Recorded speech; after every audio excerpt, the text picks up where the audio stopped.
우리 지난주에 사도행전 시즌 3 우리 첫 번째 시간을 함께 하면서 이렇게 시작했습니다. 우리가 진짜 좋은 교회를 이루려면 어떻게 해야 되는가? 그럴 때 무엇을 안 하면 된다. 이거 안 하면 좋은 교회야. 이렇게 안 하면 좋은 교회야. 그게 아니라 뭐라고 그랬죠? 좋은 교회에 대한 꿈을 가져야 된다. 우리의 이 교회로부터 겪었던 아픔과 트라우마가 있다면 그것을 벗어버리고 마치 어린아이가 트라우마에 갇혀서 더 좋은 어른을 꿈꾸지 못하면 너무 슬픈 것처럼 우리가 이전에 경험했던 혹시 교회의 안타까운 모습들, 부족한 모습들이 지금 오늘 우리의 교회에 대한 소망과 꿈을 망쳐버리지 못하게 해라. 그리고 소망을 품고 교회를 꿈꿔라. 그런 말씀을 여러분과 함께 나눴습니다. 그렇죠? 여러분, 오늘도 제가 비슷한 질문을 한번 던져보려고 합니다. 여러분, 전도를 해야 할까요? 하지 말아야 될까요? 전도해야 됩니까? 말아야 됩니까? 교회가 전도를 해야 돼요? 말아야 됩니까? 조금 뜬금없는 질문처럼 목사님이 그런 질문 하셔도 돼요. 이렇게 생각하실지도 모르겠지만요. 근데 사실 이 질문을 던지면요, 아마 저와 여러분들이 아마 비슷한 대답을 생각하게 되지 않을까, 그런 생각이 전 좀 들더라고요. 아마 이렇게 여러분들 마음속으로 이렇게 생각할 것 같습니다. 목사님, 전도 당연히 해야죠. 그런데 막 길거리에서 예수천당 불신지옥 하는 건 좀 아닌 것 같습니다. 자연스럽게 나의 이 그리스도인 닮은 삶을 통해서 교회에 대한 어떤 궁금증을 가지게 만들고 그것을 통해서 자연스럽게 교회에 나오게 하고 싶습니다. 라고 아마 대답하시지 않을까 생각해요. 그렇죠? 굉장히 팬시한 대답이죠. 되게 세련되고 맞는 말이죠. 그렇죠? 근데 한편으로는요, 저도 이렇게 좀 이야기를 했었던 시절이 있거든요. 근데 돌이켜 보니까요, 이 말은 전도 안 하겠다는 말이더라고요. 솔직히 말해서 현실적으로. 그러니까 이 말은 전도 안 하겠다는 말이 덜하는 거예요. 현실적으로 보니까. 이게 전도로 진짜로 복음을 전하는 거, 도를 전하는 그 일로 이어지느냐 하면 그렇지는 않더라는 거예요. 사실 우리가 이런 생각을 가지게 된 것도 무리가 아니죠. 왜냐하면 이 전도에 대해서 부정적인 경험들이 우리가 많거든요. 우리도 직접 경험한 적도 있고 또 어떤 모종의 이런 트라우마를 우리가 다 가지고 있기도 한단 말이에요. 우리가 전도할 때는 또 잘 몰랐는데 길 가다가 나에게 예수천당 불신지옥 하면서 말하는 사람이 있어. 나도 기분 나빠. 나 예수 믿고 천국 갈 건데. 그죠? 그리고 또 도를 아십니까가 가끔 나에게 접근해 오면은 이거랑 전도하는 거랑 무슨 차이가 있지? 이런 느낌이 좀 들기도 하고 말이죠. 그리고 또 이런 부정적인 경험을 가진 비기독교인들이 이런 것들에 대해서 굉장히 혐오적인 발언들을 많이 하죠. 그렇죠? 욕합니다. 댓글로도 우리가 많이 보게 돼요. 그렇죠? 막 그 커뮤니티의 글 같은 걸로도 막 극혐, 전도, 나 뭐라고 그래서 표현해요? 수동태로 쓰죠, 그죠? 나 전도 당했어, 막 이렇게 표현하잖아요, 그죠? 그래서 사실은 이 부분이 조심스러워요. 저는 분명한 것은 지혜로울 필요가 있다고 생각해요. 우리가 그냥 아무 생각 없이 그냥 이 전도를 행위를 했다는 것에만 만족한다면은 그렇게 해도 상관없을 것인데, 진짜 우리의 목적이 누군가에게 진짜 복음이 들려지게 하는 것이라면 이 부분에서 우리가 충분히 숙고하고 지혜로울 필요가 있다고 너무나도 공감하고 동의합니다. 그런데 문제는요, 그러다 보니까 우리가 지혜롭기 이전에 전도 자체를 조금 무서워하게 된 경향도 있지 않나 하는 생각이 드는 거예요. 그래서 어쩌면은 전도하지 않는 게 좀 쿨해 보이기까지 한 거예요. 요즘에는 칠하다 그러나요? 쿨해 보이기까지 하는 거예요. 그래서 막 우리 교회는 막 무지성으로 전도하는 거 그런 거 안 해. 삶으로 전하는 교회야. 막 이 쿨해 보이는데 막상 말한 것처럼 현실은 삶으로 전한다. 이 말은요, 정직하게 말하자면 내가 복음을 전하는 것은 조금 나중에 할게요라는 말이기도 해요. 저 사람들이 불편해하는 말 나 안 하고 싶어요라는 말이기도 하다는 거예요. 그리스도인으로서 그리스도인다운 삶을 사는 것은요, 어쩌면요, 기본값이에요. 그러니까 그거는 전도를 위해서 우리가 그렇게 살아야 되는 것이 아니라 예수님의 제자라면 그리스도인이라면 그냥 당연하게 사는 거예요.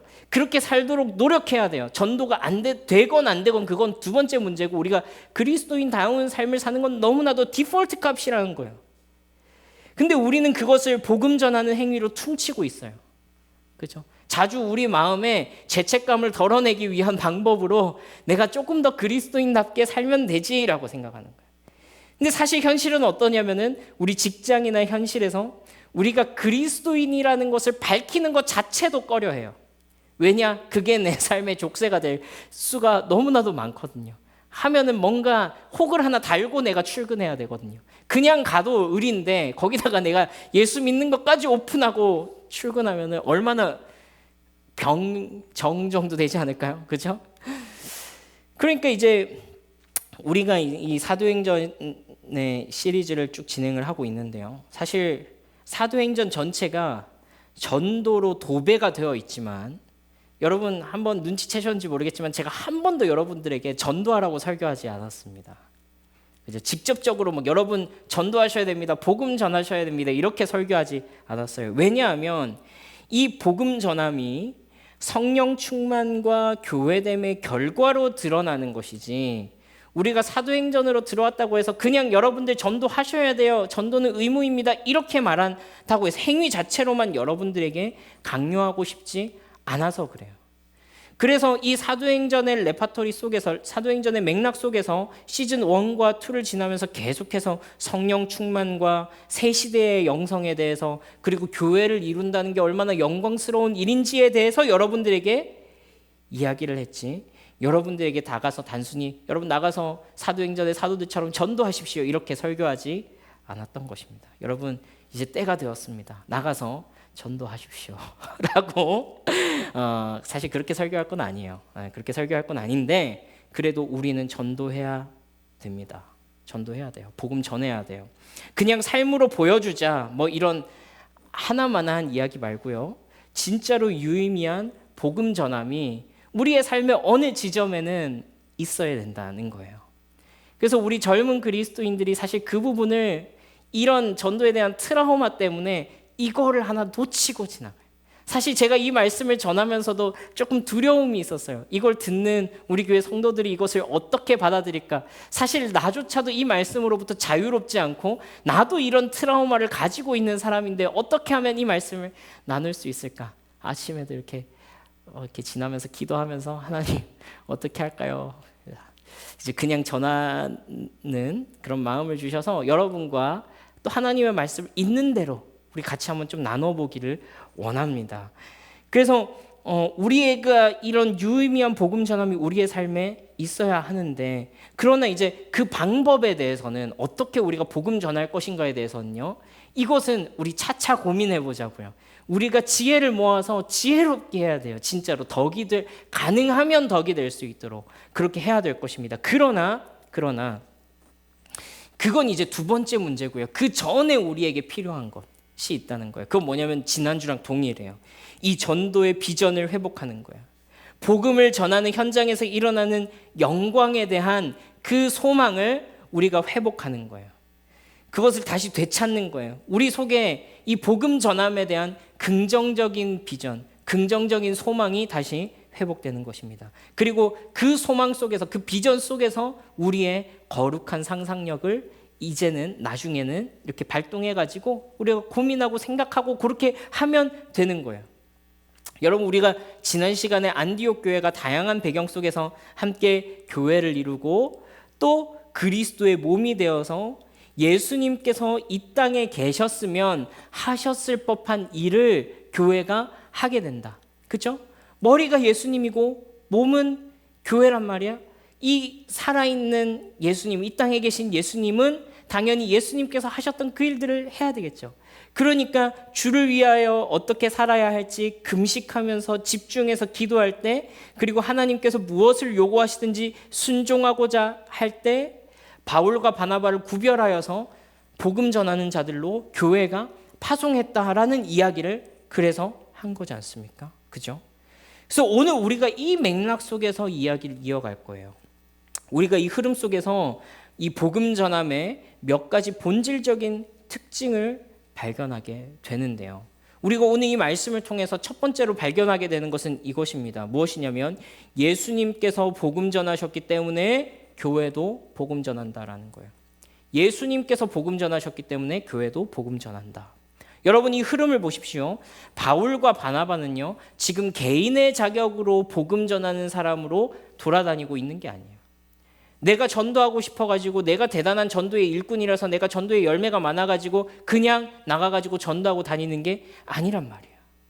안디옥에서 교회를 이루고 그리고 교회가 함께 기도할 때 교회가 바울과 바나바를 파송했습니다. 왜 지금 교회는 이 시점에서 다른 어떤 교회다운 일을 하자라고 한 것이 아니라 복음 전하는 일을 했을까 하는 거예요. 그것은 바로 교회가 그리스도의 몸이기 때문입니다. 교회가 그리스도의 몸이기 때문에 그래요. 교회가 복음을 전하는 근본적인 이유는요, 교회를 키우기 위해서도 아니고요, 교회 사이즈를 불리기 위해서도 아니죠. 어떤 사람들은요, 교회에서 전도하는 것을 마치 영업사원이 돌아다니면서 영업하는 거에 비유하기도 하더라고요. 그죠? 막 해가지고 다단계 하는 것처럼 그렇게 생각하더라고요. 사실 교회가 어떤 전도에 있어서 값싼 태도를 보였기 때문에 그 사람들이 그렇게 생각하는 그런 이유가 분명히 또 있을 것입니다. 그 사람들 자체를 비난하고 싶진 않아요. 그러나 전혀 그렇지 않죠. 여러분, 예수님께서 이 땅에서 살아계실 때 어떻게 하셨는지를 우리가 한번 생각해 보자고요. 예수님께서 이 땅 가운데 오셔서 제자들과 함께 모여가지고 떡을 떼며 항상 매번 예배드리며 예배와 기쁨이 충만합니다. 주여 할렐루야 찬양합니다. 그렇게 계셨습니까? 아니죠.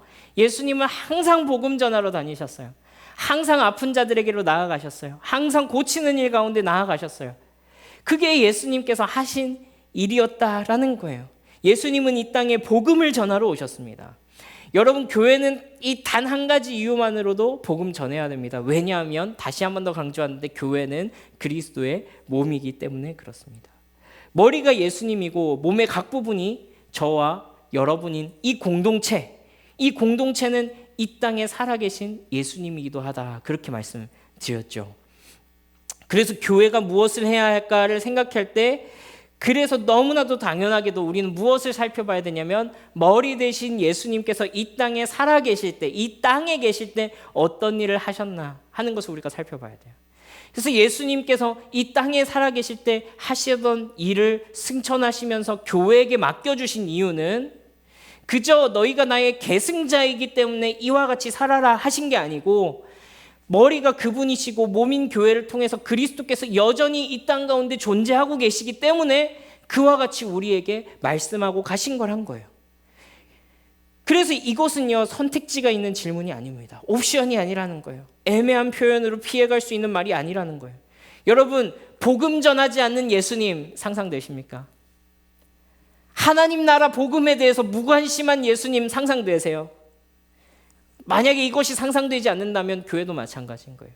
복음 전하지 않는 교회, 복음이 사라진 교회, 예수가 사라진 교회 있을 수 없는 것입니다. 상상할 수 없는 것입니다. 여러분, 그래서요, 오늘 그렇게 이제 바울과 바나바가 이 복음의 여정을 떠나 교회의 파송을 받고 이 움직이는 안디옥 교회로서 다니고 있는 거예요. 갈라디아 지방의 비시디아 안디옥에 복음을 전하게 됩니다. 지도 한번 띄워주십시오. 비시디아 안디옥. 수리아 안디옥에서 실루기아를 내려가서 배를 타고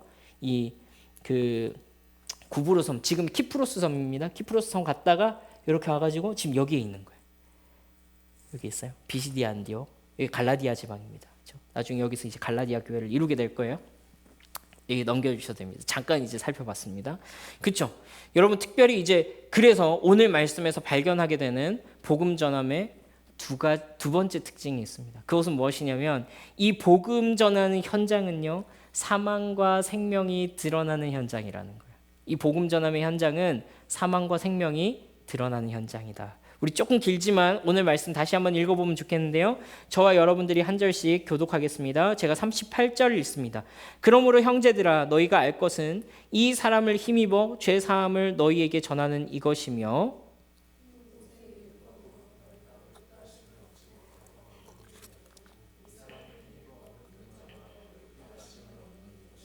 그런즉 너희는 선지자들을 통하여 말씀하신 것이 너희에게 미칠까 삼가라. 놀라고 멸망하라. 내가 너희 때를 당하여 한 일을 생각할 것이니 사람이 너희에게 일러줄지라도 도무지 믿지 못할 일이라 하였느니라 하니라. 그들이 나갈새 사람들이 청하되 다음 안식일에도 이 말씀을 하라 하더라. 회당의 모임이 끝난 후에 유대인과 유대교에 입교한 경건한 사람들이 많이 바울과 바나바를 따르니 두 사도가 더불어 말하고 항상 하나님의 은혜 가운데 있으라 권하니라. 그 다음 안식일에는 온 시민이 거의 다 하나님의 말씀을 듣고자 하여 모이니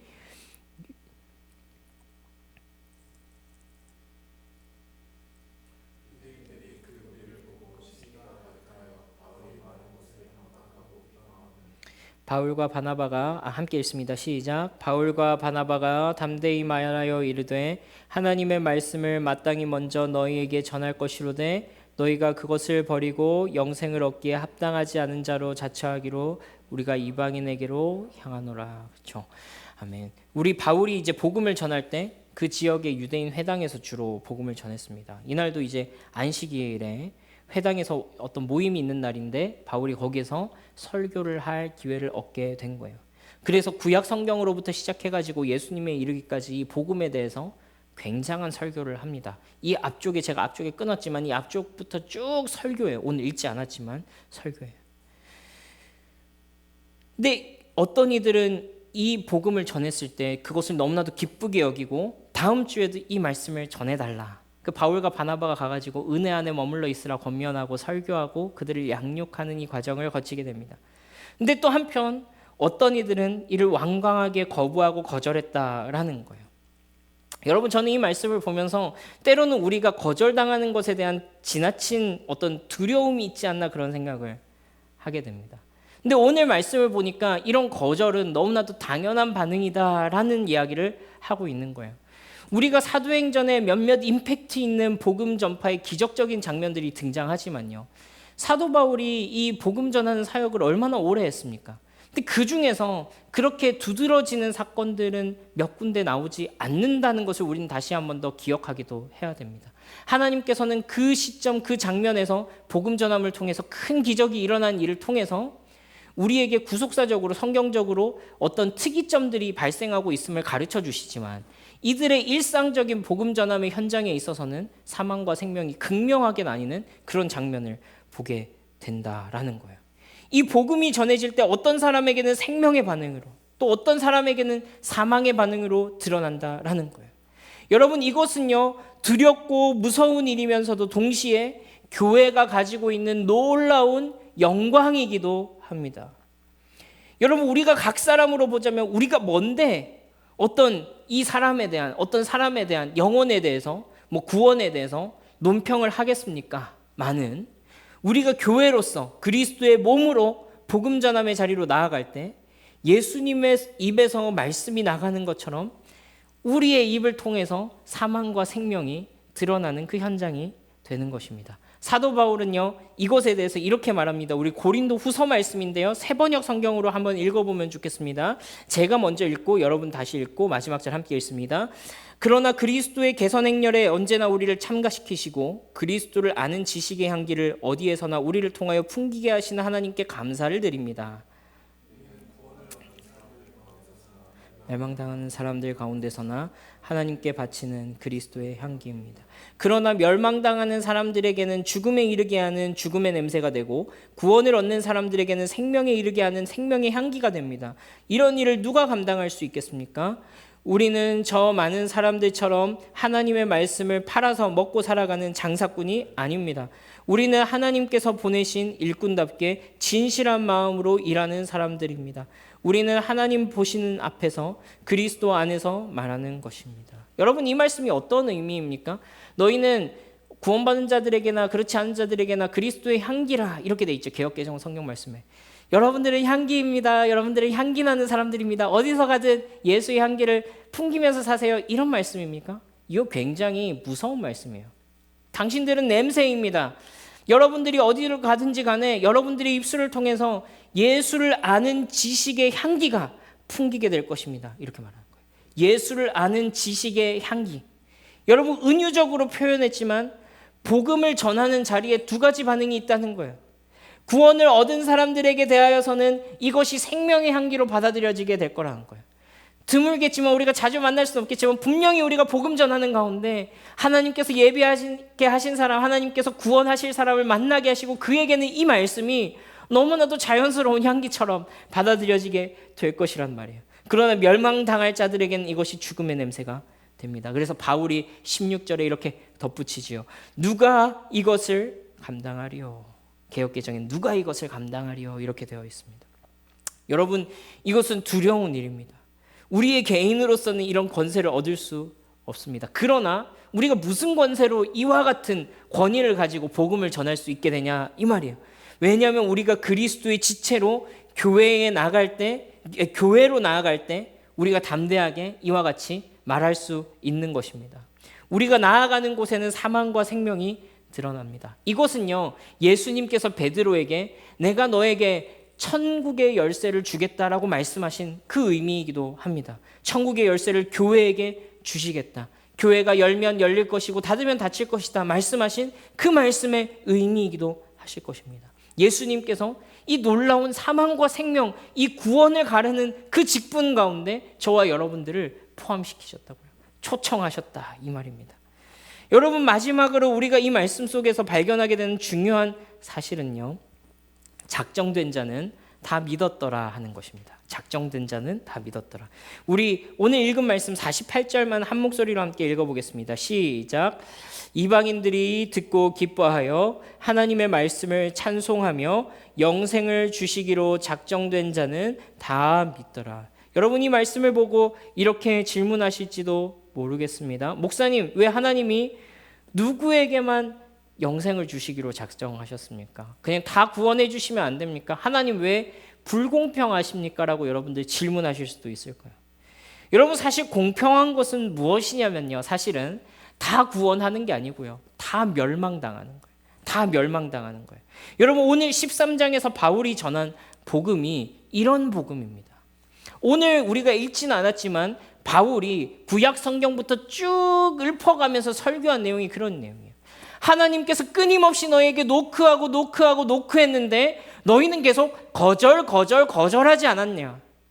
그래서 너희에게 구원하시려던 그 구원의 복음이 이제는 이방인에게로 옮겨갔다, 이 이야기를 하고 있는 거예요. 구약 성경으로부터 시작해서 오늘에 이르기까지 하나님은 죄인인 너희를 구원하시기 위해서 끊임없이 너희에게 문을 두드렸는데 너희는 끊임없이 거절했다라는 겁니다. 사실 이것이 우리의 처지이죠. 성경이 고발하는 우리의 처지입니다. 우리가 다 같이 지옥 갈 형편이었다는 거예요. 다 같이 구원받지 못할 형편이었다는 거예요. 그러나 복음은 무엇입니까? 복음은요, 누구를 멸망시킬까가 아니고요, 다 멸망당하는 와중에 누구를 구원해 주실까 하는 이야기가 복음에 담긴 이야기거든요. 그래서요, 복음은요, 누구를 구원시키지 않을까 여기에 대해서 너무 논쟁하는 게 아니에요. 그 중에서 너희를 구원하기로 했다라고 하는 그 은혜로운 부르심인 거예요. 여러분, 우리가 복음 전하는 자리로 나아갈 때 우리가 붙잡을 약속이 여기에 있습니다. 때로는요, 우리가 아주 겸손하고 지혜롭게 복음을 전한다라고 할지라도 거절당하고 무시당하는 일이 있을 수 있습니다. 사망과 생명이 드러나는 현장에서 이것은 너무나도 당연한 일입니다. 그러나 어떻게 될지 모릅니다. 어느 때가 될지 모릅니다. 우리는 그냥 전할 뿐입니다. 여러분, 사도 바울이 전에 스데반의 설교를 들었을 때 이 비슷한 설교를 했거든요. 전에 스데반의 설교를 들었을 때 이 사도 바울은 스데반을 죽이는 현장 가운데 주동자로 있었어요. 근데 이제는 이 사도 바울은 복음을 전하는 자로 서 있는 것입니다. 지금 일으키는 바는 우리는 모릅니다. 그러나 하나님께서 작정하신 자는 반드시 믿게 될 것입니다. 여러분, 우리를 그리스도의 몸으로, 예수님의 몸으로, 교회로 부르셔서 예수님의 일을 우리도 하게 하시기 때문에 우리는 복음을 전해야 됩니다. 그리고 그 현장에서 사망과 생명이 드러나는 것을 목격하게 될 것입니다. 그리고 하나님께서 작정한 자가 그리스도께로 돌아오는 영광을 우리가 목격하게 될 것입니다.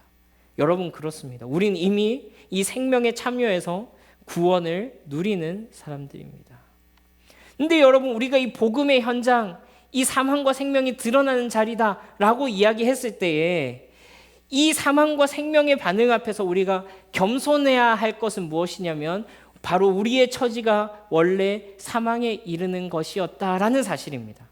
그러니까 우리가 복음 전하러 갈 때 내가 이미 믿고 있기 때문에 나는 믿은 사람이고 나는 선택받은 사람이고 너희는 지옥 갈 자식들이니까 너희는 구원받지 못했고 너희는 선택받은 사람들이 아닐지도 모르니까 두려워해라. 이게 전도가 아니라는 거예요. 이게 전도가 아니라는 거예요. 복음을 전한다는 것은요, 나를 구원하신 그 은혜가 얼마나 큰가, 내가 그분을 거절할 때 끊임없이 나를 찾아오셔서 두드리셨던 그 은혜가 얼마나 큰가, 알고 봤더니 내가 작정된 사람이었네. 때로는 나는 지옥의 자식이라고 생각했는데 때로는 하나님도 나를 어떻게 하실 수 없어요. 하나님도 나를 버리신 것 같습니다 라고 고백했는데 그럼에도 불구하고 포기하시지 않았던 하나님의 두드리심이 먼저는 나에게 있었잖아요. 나에게 있었잖아요. 그래서 우리가 복음 전하는 것은요, 우리를 끝까지 찾아오셔서 우리를 설득해내신 그 은혜가 얼마나 큰가 하는 것을 전하는 것입니다.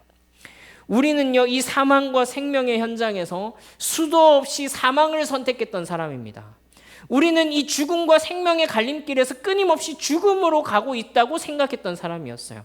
그런데 하나님께서 그 죽음의 길에서 우리를 돌이켜서 아버지의 나라로, 어둠의 나라에서 빛의 나라로, 죽음의 나라에서 생명의 나라로 옮기신 것이죠. 교회를 떠나고 신앙에 등을 돌렸으며 생명의 냄새가 아니라 죽음의 악취를 풍기고 살았을지도 모릅니다. 그러나 그때에 우리의 마음에 혹은 누군가를 통해서 우리에게 하나님이 끊임없이 녹화하셨습니다. 우리도 그렇게 구원받았습니다. 우리도 그렇게 생명에 참여하게 되었습니다. 우리는 작정된 자들은 다 믿으니라 이 말씀을 무책임하게 툭 던지고 믿을 테면 믿으라지 하는 식으로 그런 태도로 나아가지 않습니다. 하나님께서 누군가를 작정하시고 누군가를 구원해내시기 위해서 얼마나 끈질기게 찾아가시나 하는 그 하나님의 마음을 읽어내야 하는 것입니다. 여러분들 중에는 또 이렇게 질문할 수도 있습니다. 어차피 다 믿기로 작정했다면 우리가 전도할 필요가 없지 않겠습니까? 이런 질문 많이 하시죠. 그런데 성경은 이와 같이 말합니다. 로마서 10장 14절에서 15절 우리 한 목소리로 읽겠습니다. 시작. 그런즉 나왔나요? 안 나왔나요? 제가 없나요?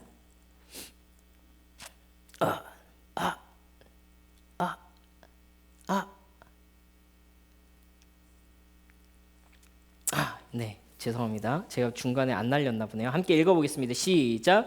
그런즉 그들이 믿지 아니하는 일을 어찌 부르리요? 듣지도 못한 일을 어찌 믿으리요? 전파하는 자가 없이 어찌 들으리요? 보내심을 받지 아니하였으면 어찌 전파리요? 기록된 바 아름답도다 좋은 소식을 전하는 자들의 발휘함과 같으니라. 그렇습니다. 여러분, 이것은 신비입니다. 하나님께서는요, 구원받을 자들을 작정하셨지만 또한 복음 전하는 자들을 통하여서 그 작정된 자들을 구원하시기를 기뻐하셨습니다. 하나님께서 이 일반 은총의 방법 속에서 듣지 않은 자는 듣지 않고서는 구원받을 수 없게 하셨습니다. 전하는 자 없이는 듣지 못하게 하셨습니다. 하나님께서 보내신 자가 아니고서는 복음 전하지 못하게 하셨습니다. 그러나 너무 감사하게도 오늘 주님께서 우리를 교회로 부르시고 그리스도의 몸으로 세우셔서 이 복음을 전하고 나가게 하신 거예요. 여러분, 예수님은 어떻게 하셨을까요? 예수님은 어떻게 하셨을까요? 우리 처음으로 돌아와서요. 우리가 예수님의 몸 교회이기 때문에 우리가 끊임없이 예수님에게로 다시 돌아가는 게 중요해요. 예수님께 앵커를 박아놓고 여기 갔다가도 이렇게 다시 돌아오고 계속 예수님이라면 어떻게 하셨을까? 그거를 이제 계속해서 생각해야 됩니다. 여러분, 제가 이 말씀을 묵상하는 가운데 요한복음 3장 말씀이 떠올랐어요. 요한복음 3장 16절 말씀 우리 너무나도 잘 알고 있죠. 근데 17, 18절까지 같이 한번 읽어보면 좋겠거든요. 제가 한 절, 여러분 한 절, 18절 같이 읽겠습니다. 제가 먼저 읽겠습니다. 하나님이 세상을 이처럼 사랑하사 독생자를 주셨으니 이는 그를 믿는 자마다 멸망하지 않고 영생을 얻게 하려 하심이라.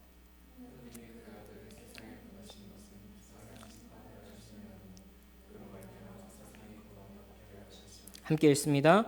그를 믿는 자는 심판을 받지 아니하는 것이요 믿지 아니하는 자는 하나님의 독생자의 이름을 믿지 아니함으로 벌써 심판을 받은 것이니라. 그렇습니다. 여러분, 하나님께이신 예수님께서 복음을 전하는 현장에서도 이 두 가지 반응이 동시에 나타난다라고 말씀하십니다. 이게 너무나도 당연하다는 거예요. 사망과 생명이 드러나는 자리가 나타난다라는 거예요. 그런데 중요한 점은 뭐예요? 17절 말씀에 누군가를 구원해서 제외하시기 위해서 예수님께서 오신 것이 아니라는 거잖아요. 누군가를 그 와중에서 구원해내시려고 이 땅 가운데 오시라는 거예요. 이것이 우리가 너무나도 가지고 있어야 하는 애티튜드예요. 사망과 생명의 현장에서 겸손하게 복음 전해야 하는 이유예요. 우리는 예수 그리스도의 몸으로서 나가서 복음 전할 것입니다. 그곳에서 사망과 생명의 반응이 일어날 것입니다. 그러나 그때 우리는 뭐라고 생각해요? 너희는 멸망받을 자들이었네가 아니라 하나님께서 이 가운데서도 작정된 자를 이렇게 구원하셨네를 봐야 되는 거예요. 이 남은 자들은 어때요? 멸망받은 자들입니까? 몰라요. 하나님께서 어떻게 오늘 우리를 통해서 또 한 번 노크하셨는지 모릅니다. 그러나 우리가 그 현장 가운데서도 보게 될 것입니다. 그 중에 작정된 자, 우리의 입술을 통해서 구원 가운데 이르게 된 자, 우리의 많은 사람들의 과정 가운데 있다가 결국에 우리의 입술을 통해서 열매 맺게 한 자들 있을지도 모릅니다. 혹은 우리가 두드린 그 수많은 사람들 중에서 다른 곳에 가서 다른 교회에 가서 열매 맺게 될 자들이 있을지도 또 모릅니다. 그러나 중요한 것은 무엇입니까? 우리의 숫자를 불리는 거예요. 우리 교회가 막 그냥 무지성으로 그냥 사람 한번 모아보자 이거예요. 그게 아니잖아요. 예수님께서 하신 일을 우리도 하자. 사망과 생명이 드러나는 그 현장 가운데서 그 중에서 구원한 자들을 찾으려고 하시는 그 아들을 세상에 보내신 것은 세상을 심판하려 하심이 아니요 그로 말미암아 세상을 구원을 받게 하려 하심이라. 이렇게 하나님은 당신의 은혜 베풀 자들을 작정하여서 구원하시지만 그것이 하나님의 다 계획 가운데 있지만 예수님은 하나님의 아들이신 하나님 자신이신 그분은 이 땅 가운데 친히 오셔서 복음을 전하시고 고난을 받으시고 십자가를 지셨어야만 했다라는 거예요. 여러분, 저는요 예수님의 몸인 이 교회 가운데 이 일이 신비롭게 반복되는 것을 보게 됩니다. 여러분, 이것이 교회의 영광입니다. 그분은 그저 하늘 보좌에 앉으셔서 손가락 하나 까딱 하시면 됐을지도 모르겠지만 친히 이 땅 가운데 내려오셔서 사람의 몸을 입으시고 겸손하게 사시다가 복음을 증거하시고 십자가의 희생제물로 하나님 앞에 드려지시고 생을 마감하셨습니다. 물론 부활의 영광으로 부활하셨지만요. 여러분, 교회도 이 예수님의 삶을 그대로 반복하고 있는 것 같습니다. 어쩌면 우리끼리 행복할 수 있죠. 우리끼리 좋을 수 있죠. 지금 이만큼 딱 너무 우리가 행복하고 예배드릴 때 감격이 있고 너무 좋죠. 그러나 예수님께서 그냥 그렇게 사시지는 않으셨을 거라는 부담이 저에게 있는 거예요. 예수님께서 하셨던 그 일을 우리도 조금이라도 따라가야 되는데 작정된 자들을 위하여서 예수님께서 친히 내려오셨던 것처럼 작정된 자들을 위하여 교회가 친히 나아가야 될 필요가 있는 거예요. 이거는 철학적 담론으로는 해결이 안 되는 거예요. 작정된 자들이 있는데 뭐하러 우리가 전도해야 됩니까? 뭐 철학적으로 생각하면 그게 논리적으로 합당할 수 있어요. 그런데 실제로 성경 속에서 예수님을 통해서 벌어진 일들을 보면 그분은 하나님의 아들이시지만 친히 작정된 자들을 위하여서 자기를 던지러 이 땅 가운데 오셨어요. 우리는 왜 복음 전해야 됩니까? 예수님께서 그렇게 하셨기 때문에 그래요. 왜냐하면 교회는 예수님이기 때문에, 교회는 예수님의 몸이기 때문에 그렇습니다. 여러분, 그렇습니다. 우리가 이 영광, 이 소망을 우리 마음 가운데 품고 나아가면 좋겠습니다. 우리가 많은 전도에 대한 부정적인 경험들, 세상 사람들이 말하는 그런 부정적인 요소들 있죠. 우리가 그런 것들을 어떻게 하면 이 시대에 맞게 이 사람들의 마음에 상처를 주지 않으면서 불편하게 최대한 하지 않으면서 복음을 잘 전할 수 있을까? 머리를 많이 써야 될 겁니다. 여러분, 예수 천당 불신 지옥은요 1900년대 초반에 평양에서 복음 전했던 한 목사님의 외침으로부터 시작됐어요. 그때는요 그 말을 듣고 수많은 사람들이 몰려와가지고 회개하고 예수를 믿었대요. 그때의 그 사용하신 방법이에요. 근데 120년 전에 썼던 방법을 오늘도 쓰고 있으면 그거 너무 게으른 거 아니에요? 그죠? 너무 게으르잖아요. 너무 아무것도 안 하려고 하는 거예요. 지금 우리가 스마트폰을 쓰고 있는데 이 말도 진짜 민망하다, 그렇죠? AI 시대를 살고 있는데 우리가 고민해야 될 거예요. 고민해야 될 거예요. 그러나 또 반대급부도 피해야 될 겁니다. 복음 마치 전도하지 않는 게 팬시한 것처럼, 전도하지 않는 게 굉장히 쿨한 것처럼 그런 생각도 버려야 될 거예요. 예수님께서 하신 대로 우리 끊임없이 돌아가야 됩니다. 그분이 어떻게 하셨나? 예수님 어떻게 하셨나? 형태와 모양과 방법은 조금씩 달라질지라도 교회가 만들어지고 그 교회를 통해서 하게 하신 그 일이 예수님께서 하셨던 그 복음 전하는 일이었다면 오늘 안디옥 교회와 같이 우리 교회도 역시 이 복음의 부르심 가운데 참여하는 것이 마땅하다라는 거예요. 그러나 우리가 함께 또한 기도했으면 좋겠는 것은 이것입니다. 주님, 그 가운데서 우리가 영광과 기쁨을 맛보게 해주십시오. 늘상 거절만 당하지 않게 해주십시오. 주님, 우리도 작정된 자들을 만나는 기쁨이 있게 해주십시오. 그리하여서 우리를 통하여서 구원의 사역을 지금도 펼쳐나가시는, 말씀 전하셨던, 복음 전하셨던 예수 그리스도의 사역이 우리의 입술을 통하여서 이어지고 있는 그 영광을 우리가 좀 맛보고 그런 종류의 기쁨도 우리가 좀 누릴 수 있도록 도와주십시오. 그것이 우리의 기도 제목이 되어야 할 것입니다. 우리 함께 아무도 예배하지 않는 함께 찬양하고 함께 기도할 것인데요, 우리 이 기도 제목 가지고 이후에 함께 기도하시겠습니다.